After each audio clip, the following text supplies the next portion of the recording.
Joining me this hour is Latasha Fields, founder of CHESSUP Group Christian Academy and Christian Home Educators Support System, CHESSUP, a homeschooling organization where they uphold school choice, family, and faith in Jesus Christ. Latasha, welcome to the show. Good morning, Charles. Thank you. So, we originally spoke about our discussion and we narrowed our focus to morality, and it seems like no better time than now to talk about that. So, can you start by giving us an overview of the moral dilemma the country is facing today? Oh, wow. So much going on, as you stated. But as you know, my heartbeat really boils down to the family and to the children.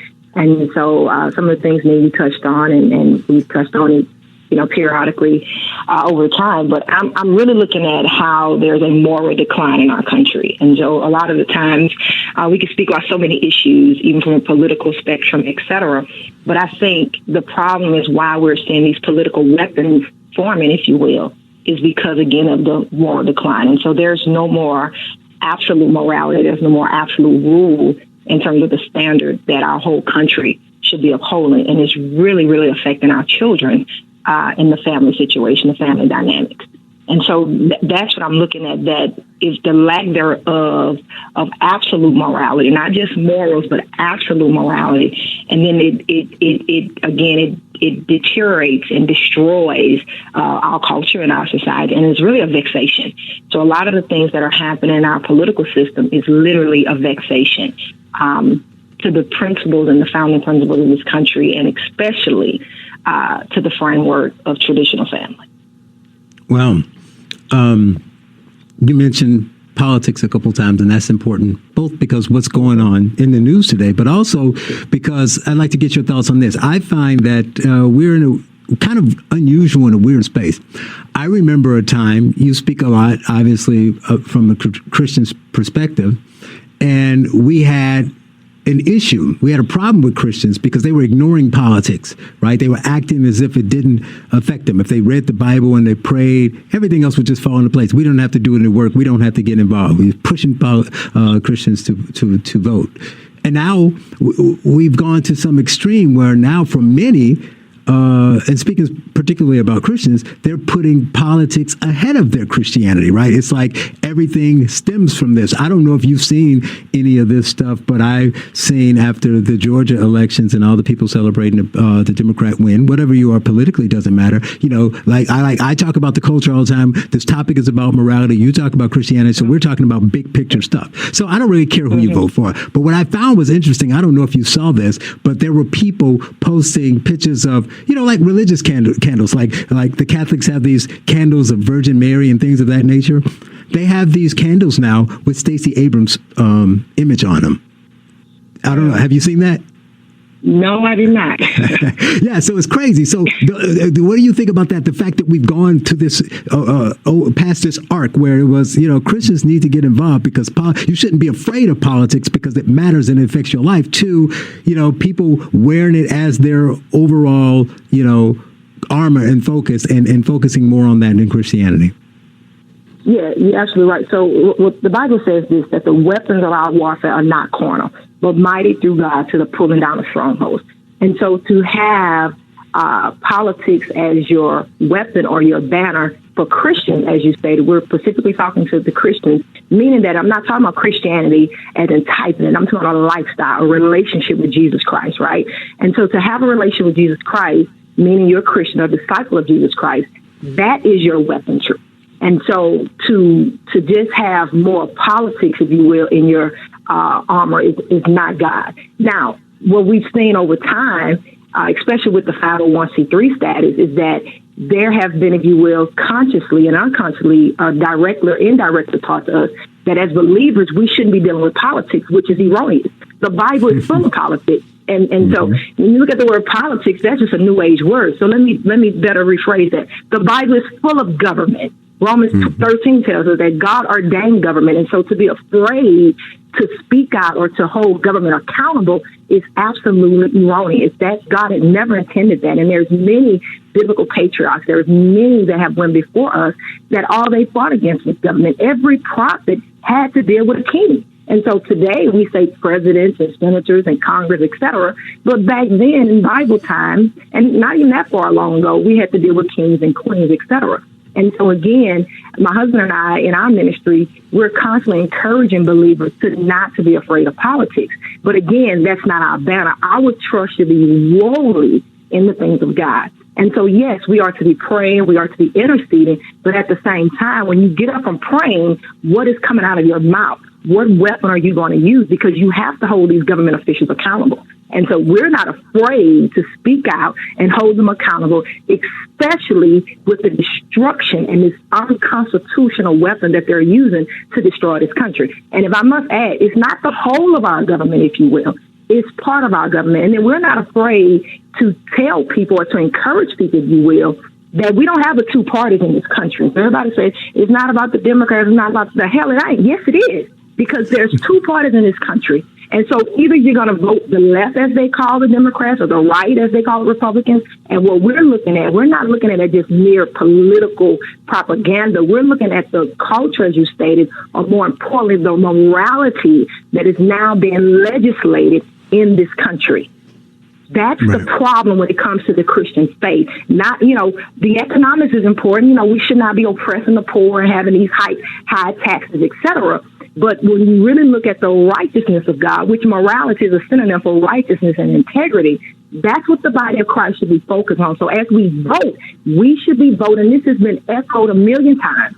We should be voting according to our values, that when we stand before God, and I don't care whether you believe in God or not, when you stand before the Son of the living God, you're going to give an account for your morality. You're going to give an account for your righteousness. You're going to be given account for that which God has deemed is against his righteousness. You're going to give an account. And the Bible says in Amos 3:3, can two walk together except to be in agreement? So this country is set up, Charles, as you know way better than I. Many people that may be listening, it's a democracy from what I can study, right? And so with a democracy, you vote. Voting is equivalent to your agreement.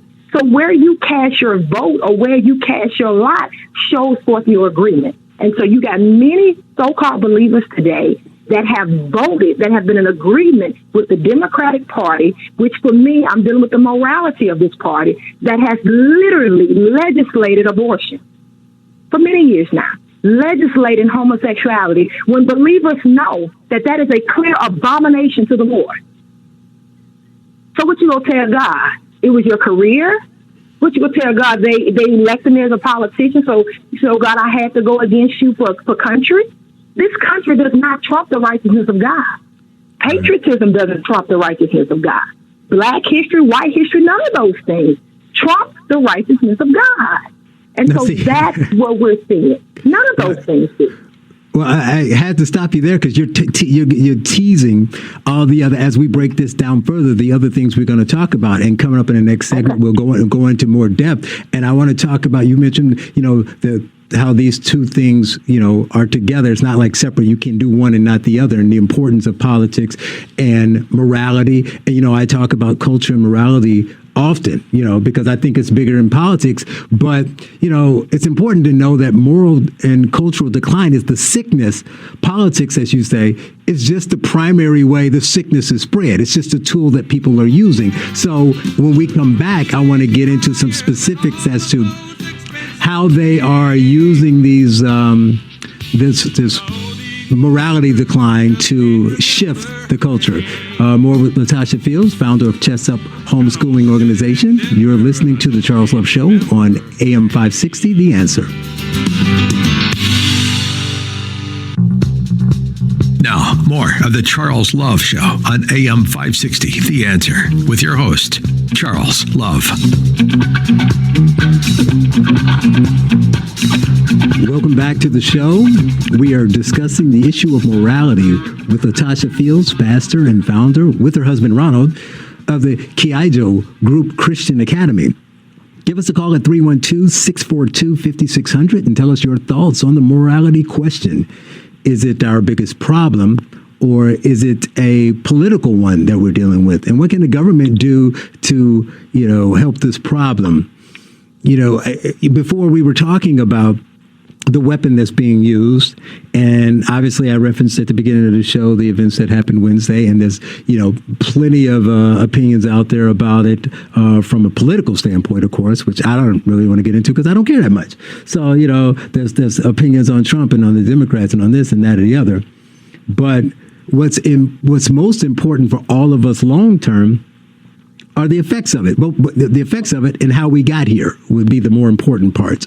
So since we're talking about morality, the question is it, the cultural decline that created a situation where we're more focused on revenge than forgiveness, right? And where we used to say, we have a clear understanding, like you talked about absolute morality. We used to have a clear understanding of what was wrong, and we'd say, not that there's no context, but we would be able to start from the premise that this is wrong. Now let's go from there. But now we can't do that. Now is this wrong? Well, it depends on who did it. If my guy did it politically, or if that person did it, or it's wrong, but I need this, that, or the other. So we've changed our beliefs. Like you hit it on the head with your absolute morality. Now morality is, subjective. And so talk about how that's going to be a problem long term when we can just frame our own, we have my truth and now we're going to have my morality.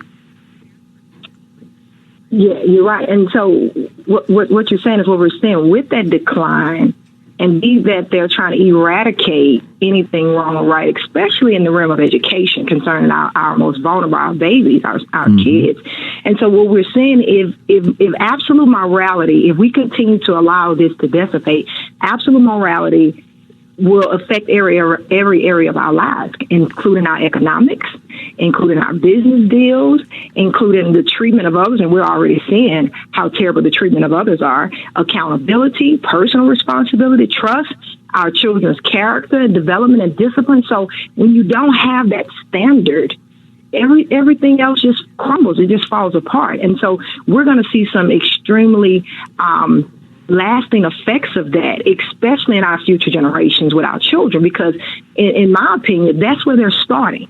They're starting with our babies. They're starting our school systems. And so you see a lot of this decline, which again is a vexation, which is sickening and it's heartening. And I just pray that parents, if they're listening, parents will really wake up and really see what these ideologies, what this secular humanism, what this decline of morals and this push of this false, filthy culture is doing to your children. See, right now they're kids, and so we have to understand that these seeds are being planted. And once you let this dogma, this indoctrination touch the palates of your children, it incites this hunger, and things begin to grow in them. So you may not be seeing the effects now while they're 5, 6, 7, 18 years old, etc. But when they become teenagers and young adults, we're talking about the future.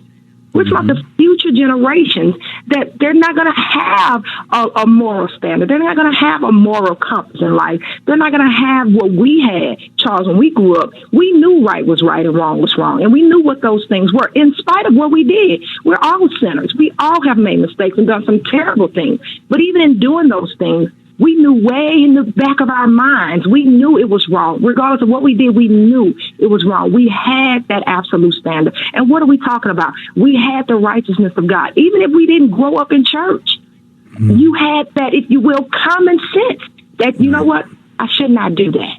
Yeah, and we lost that foundation. And it's important. School is obviously, if anybody's listened to me before, they know this is what I said. This is the hill everyone should die on. So you and I are in agreement on the importance of the education. So, let's get into that more. So, there was a time you talked about, even if you don't believe in God or you don't go to church, that's true, because, that's why I talk about the importance of the culture shift. People they don't really get it. So you had to hone in and make it crystal clear for them. So here's the key. So you grew up in the 60s and 70s, right? Maybe even early 80s, and you have no religious foundation at home, but you still got morality from school.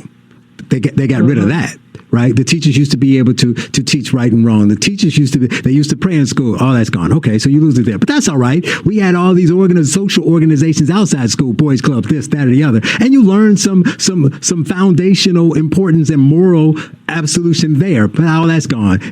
We got rid of those organizations, or we dramatically changed those organizations. Right, like now the boys club is the Boys and Girls Clubs, and the boys clubs have to let girls in, and the Boy Scouts. I mean, and they have to have girls, and they have the Girl Scouts, but the Girl Scouts can still have Girl Scouts, right? So we're warping everything, all the foundational things that, like you said, everybody knew was right. So even if you weren't getting it at home, you used to be able to get it somewhere. Now we change it everywhere, and it happens subtly. And I blame, the political right and Christians for it, because the secular people were smart. They yelled out, Christians are trying to force their ideology and their religion on us and change the country. It's unfair. We're a secular country. But behind the scene, they had their secular religion that they were pushing, and no one did anything about it. We abdicated the schools. We walked away. We gave them the school boards. We gave them the school. We gave our children to them. And now we wonder why that's happened. It's not just the fact that they lack the morality, which is 100% true, but we're forgetting that those people, you say the kids, and they're going to grow up. Well, what are those kids going to grow up to be that next generation? They're going to be your next senator, your next president, your next board of every charity, the next CEO. So they're going to run everything, and they're going to be the teachers in the school. So we just perpetuate this nonstop shift of the culture, and then we lose the schools, right? So talk about some of the tremendous obstacles that because you work in this space, that families are facing trying to navigate public schools. Yeah, and so as you know, I am not a reformer of public education. My husband and I. You're going to give it away, you know that, aren't you? Okay, I was going to say. So I got to preface this, everybody. Latasha has a solution to the schools that most of you will find extreme. I spoke with author and historian Larry Schweikart, and he shocked me. I was the first person I heard it. He said the same thing. So go ahead, tell everybody what your solution to the public schools are. Take them out, right? Take them out. Okay, so one thing that we still have, before I get into some specifics of what's happening, and my husband and I, we have this clarion call right now, while we still have the liberties and the freedoms in this country, with our Constitution, we have a right to create our own schools. That's why we advocate for school choice. So parents listening to me, churches, leaders, whomever, philanthropists, listen, we can create our own schools. So this fight that we're fighting, why me and Charles are on this call this morning, we're fighting for the public school, reform the public school. Listen, just take them out. Just take them out. All that energy, all that money that people are pouring and dumping into this dogma that we all know very well is indoctrinating our children, destroying our children. Stop giving it fire.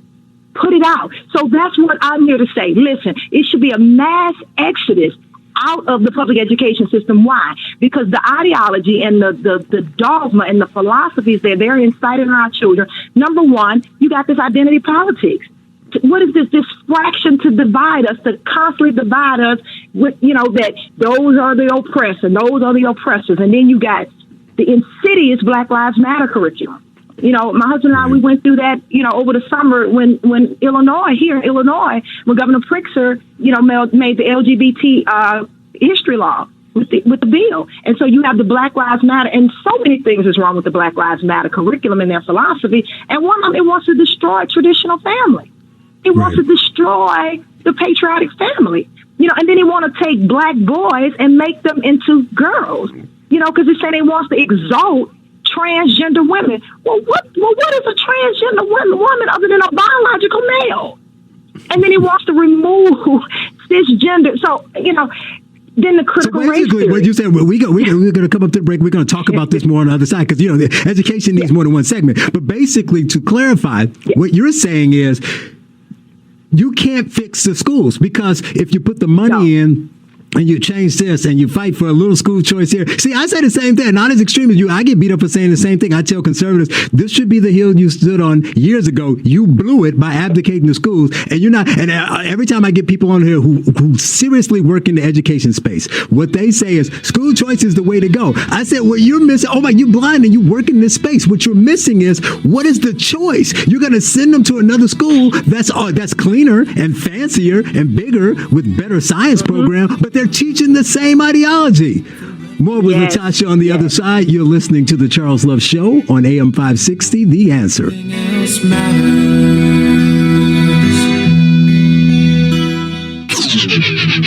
Now, more of the Charles Love Show on AM 560, The Answer, with your host, Charles Love.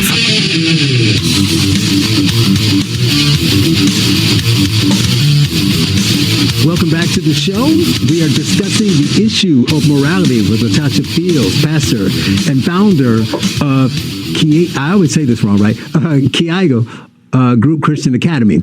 Give us a call at 312-642-5600 and tell us your thoughts on the morality question. When we left the last segment, Latasha and I were both shouting about the ills of education, but it's warranted because people don't. I'll let you pick up. You were going to probably respond to what I was saying, but when I left, I was pointing out how the school choice advocates love them. I'm for school choice. Choice is good. But how I yell at them and say, you're missing the point. You think that's the end all. That's the solution. If everybody had a choice, we'll be fine. Do they not see what private schools are doing? Do you not see the school in Boston and New York? Like you talked about the BLM, and you and I both, got a whole book about it. So I can tell you about my feelings about BLM. But there's a $60,000 a year private school in New York who's like basically rolling out the BLM red carpet. They're putting all of their issues in the curriculum. They're going from, instead of raising money, most of these, for those who don't know, most of these private schools, because a lot of the people have the money, they have scholarships for poor kids to get into school, and they raise money for it. Now that's not good. They all do it, but now that's not good enough. Now they're saying they're going to take that money they raise and give it to the public school system to help the public schools, push this narrative.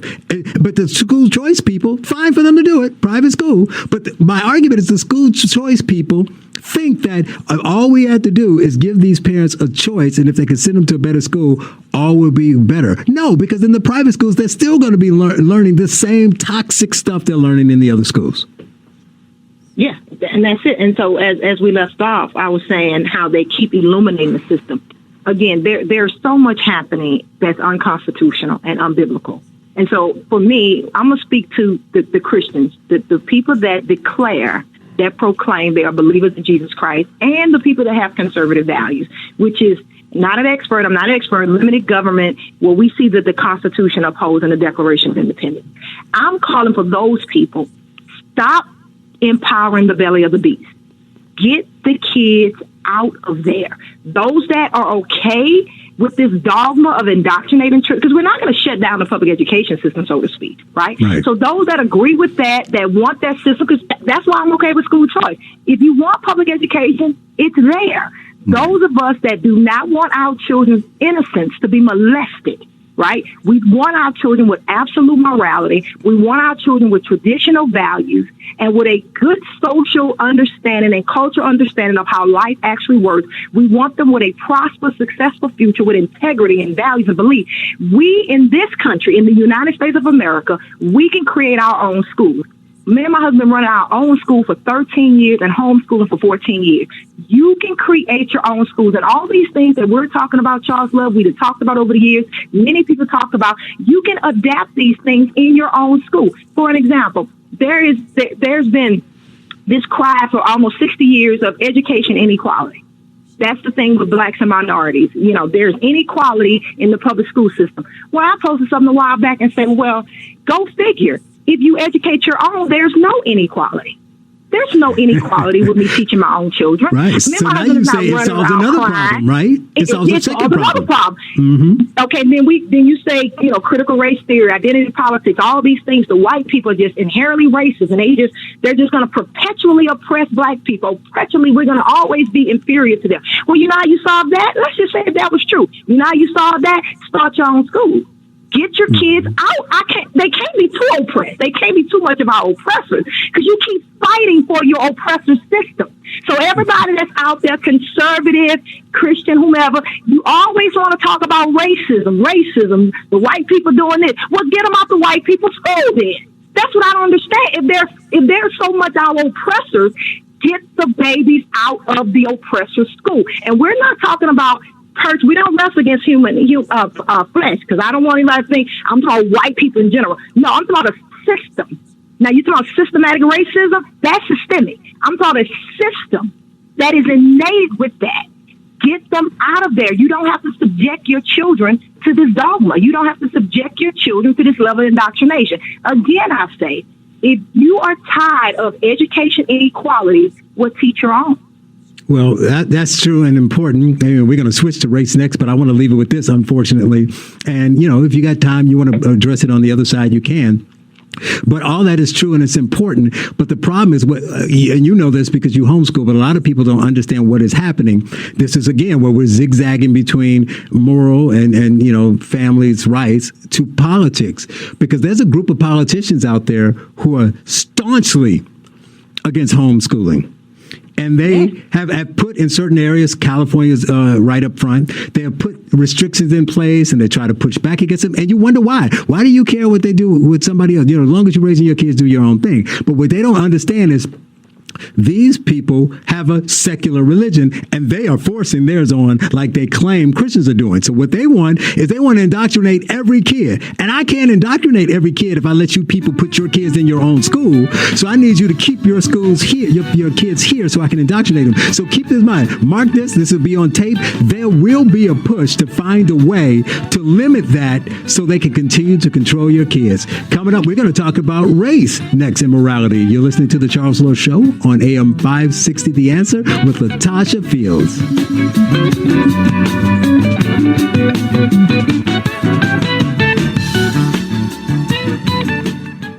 The Charles Love Show continues on AM 560 The Answer. Here's Charles Love. Welcome back to the show. We are talking about morality, education, race, everything that ties into that with Latasha Fields, a co-founder of CHESSUP, Homeschooling Academy. And I wanted to go to race because she mentioned it, but I want to go quickly to George, who has a very important question. Oh, did he drop? Oh, bye, George. He wanted to know, but that'll be the next segment we will talk about, because all of these, stick around, George, because all of these conversations go to what do we do? He wanted to know how do we put the genie back in the bottle, which we'll get to. But first we were talking about race, or at least race was coming up. And there's several issues on the racial front that's a problem. Obviously, one, they're wrong. We go back to Wednesday's reaction and the fact that it's bad and people should be putting down the axe and talking about what do we do and all this stuff. The first thing many people wanted to say was, what if the people were black? If they were black, they would have mowed them down with Tommy guns like a 1920s gangster film, which is absolutely ludicrous, right? And we can prove that it's not true. And everybody's saying that the riots of the summer, which is a very good analogy. And they'll say those stores and this, that, and the other. But everything was a store. Some was police station. But let's go back further. When the country had, far more overt racism than it has now. But nobody took a Tommy gun to Martin Luther King and his followers. Right? You'll say he was killed. You'll say people were attacked, but nobody just walked up. When the police were on camera on that bridge, they didn't pull out a gun and just mow down everybody on the bridge. And that was 50 years ago. But you're going to tell me today they would have mowed everybody down with smartphones and drones and cameras? That's silly. But that's not even the bigger problem. From a Christian standpoint, tell me, how we got to the point that Christians who are learning and preaching from this Bible, and they say that's what they believe, can get out of it that we should separate ourselves based on race. I don't agree that's the solution at all. I look at race like this in terms of this distraction in America with the skin color. Jesus teaches this that to love thy neighbor as thyself. And so I look at race as a distraction in terms of skin color, is that you cannot legislate what is in someone's heart. Okay. So because racism is just another word for hatred. And so if people hate you because of your skin color, which is obviously ignorant, that's a matter of the heart, right? Mm-hmm. And so Christians should not be advocating to mow people down and all these crazy things that are being said. And so we should take that approach of what Christ taught us.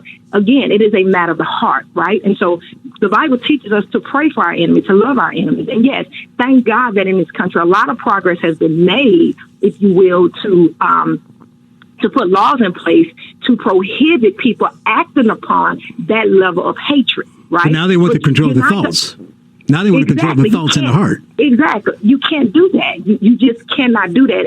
And anybody that, as believers, we should understand that you can't do. And then Jesus says this even further. They will hate you for my name's sake. So that's why a lot of times we're wondering why, especially in the black race, why we're putting blackness over the righteousness of God. That's self-righteousness. When you put your skin color and this subliminal aspect that white people are just trying to destroy us in this day and age, when you put that over the righteousness of God, and if you will, if I can piggyback just a tad bit, and you vote according to, because they so racist, and you ignore again the righteousness of God, that is self-righteousness, and your blackness does not trump the righteousness of God.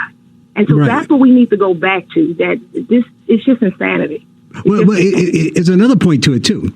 You made a point saying hating me or anyone because of the skin color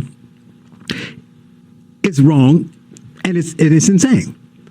But few people talk about the converse, where if I love people specifically because of their skin color, right? They don't realize they're doing the same thing. So Hitler has been dead for years, and he's still the most, reviled person out there, because he was like talking about the purity of his race, right? And we all look at that and talk about how bad it is. And then not realize you got people walking around and say, well, what about black people? What about this? Mm-hmm. As a black man, I think this. And if you don't think like me as a black person, sister, then you hate your race and you hate yourself. You're supposed to love me more than you love everybody else. I'm not saying hate white people, but love me more. Isn't that the same thing? So they want to put down what some people are doing while they're doing the exact same thing. And my argument, and that of many of the members of the 1776 Unites, is it goes beyond that, right? So that's part of the problem. But even if you give them their argument,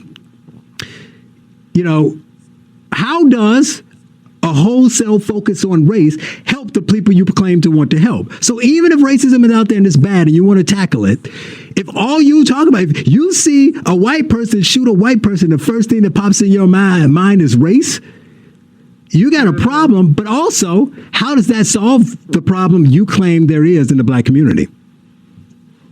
It doesn't. What's going to solve the problems in the black community when it comes to race, as we just stated, blacks need to get out of self-righteousness. And then they need to take personal responsibility and accountability. Black and white, everybody, including me, all of us need to take accountability for our actions and personal responsibility. That's what needs to happen. That's what needs to happen. That is what's lacking. That's what we're talking about. Morality. Absolute morality. There is no accountability or responsibility for one's action. And then we're saying, okay, we got a new administration in, if you will. So now what? Racism is just going to be eradicated? Is going to be eliminated now?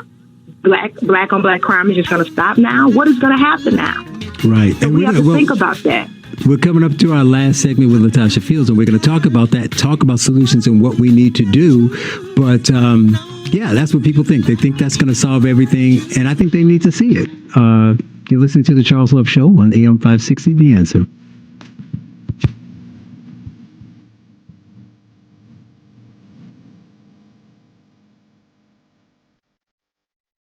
The Charles Love Show continues on AM 560, The Answer.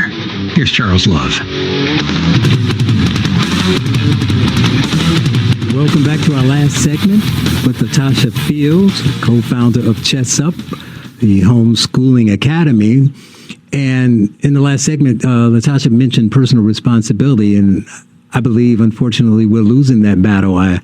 Back to Wednesday's events, after all that happened and in the reporting, and there were a lot of Republicans who were coming out and saying it was bad, and they were saying this, but when they talked about what caused it, everybody, all these people who talked all the time about personal responsibility, not one of them I saw either on Twitter or on TV blame the people themselves. The Trump supporters were blaming the media and blaming BLM and blaming CNN. The never Trumpers were blaming Trump, but nobody said that the 45-year-old person, grown person with a job and kids who decided to do that have any stake in their own personal responsibility. And I think we're going to get more of that. But I think that's important. You mentioned that, and we need to take accountability on that morality front, on the decisions we make. And I want to go quickly to David. We didn't lose David, did you? David wanted to talk about higher education. Welcome to the show. Good morning. I went to university in the early 90s, and a good friend of mine, I want to say that I'm not so sure about K through 12, but higher education is definitely geared towards equal outcomes.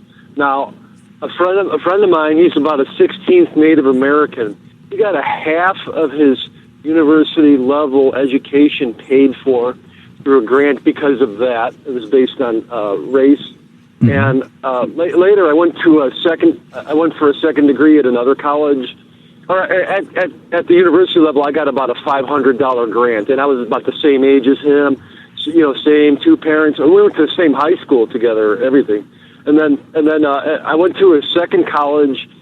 I got $500 in grants, and then at the second college, a friend of mine who's half black, half white, and I'm all white, with two parents. I got nothing in grants, and he got $5,000 in grants. So you're saying that you don't think this focus on race is going to fix things, and in fact, you're saying that the schools cater more to minority groups than they oppress them, regardless of whether people think this is right or wrong. You can't take this information and say they're being oppressed, right? Right, and I'm just saying at the higher education, that's exactly what I'm saying. At the higher education level, right.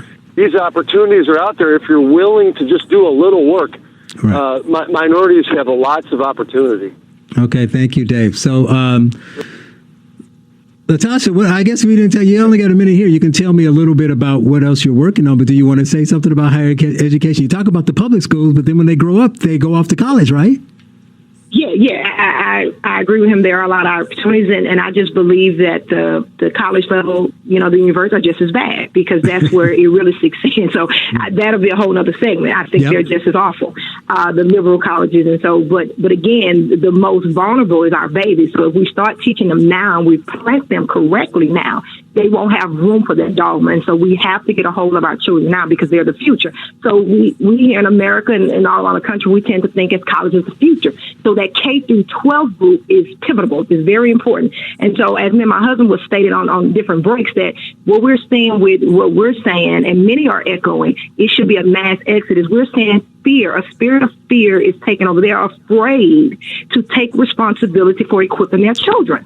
And well, I hate to cut you off, but spend this last minute telling people how they can find you, how they can help you and support what you're doing.